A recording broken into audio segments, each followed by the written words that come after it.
I was very young when I decided to write books. When I was about 5 or 6 years old, I used to draw pictures and try to write little stories, so I made little picture books when I was a kid. And then I kind of got involved with, other things like music and just school and being busy and dancing. But I always was trying to write on the side in some way. I kept a diary for a really long time. When I was a teenager, I wrote short stories and submitted them to contests. And in high school, I was on the school newspaper, so I was always writing.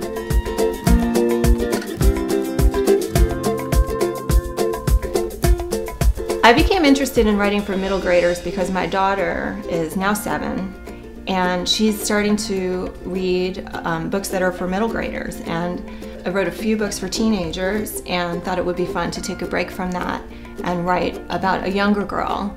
So I started thinking more about my time when I was 11 or 12 and came up with the idea for the Battle of Darcy Lane.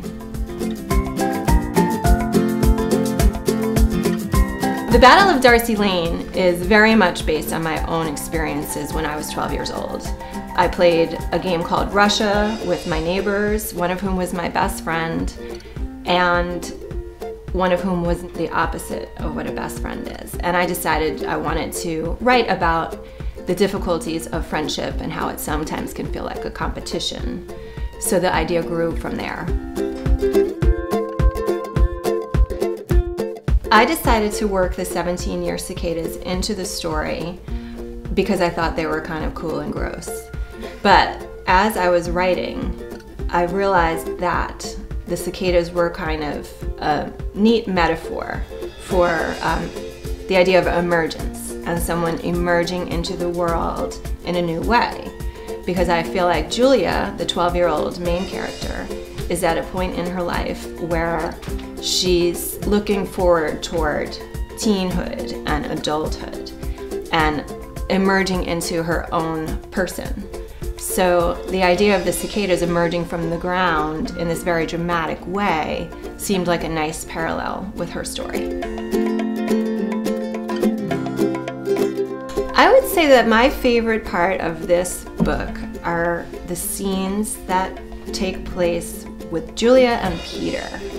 Peter, who is her neighbor and friend, is outside of the friendship drama that the girls are experiencing. So I feel like Julia is really her most natural self when she's with Peter because she's not in a competition with him. I just love the scenes when they're in the woods together. I love when he climbs over the fence into her backyard, when they work on the garden together. I just feel like those scenes are very sweet. My writing process is very businesslike. I don't sit around waiting for inspiration. I work every day between about 9 a.m. and about 2 p.m. If I don't feel like writing, it doesn't matter. I just sit down and do it anyway. And I find that if I show up, then good things will happen. It might take a while, but I'll still get words on the page. It took a while for me to balance being a mom and being a writer, but I find that keeping a good schedule of writing and then shutting it down when I'm with my children works really well.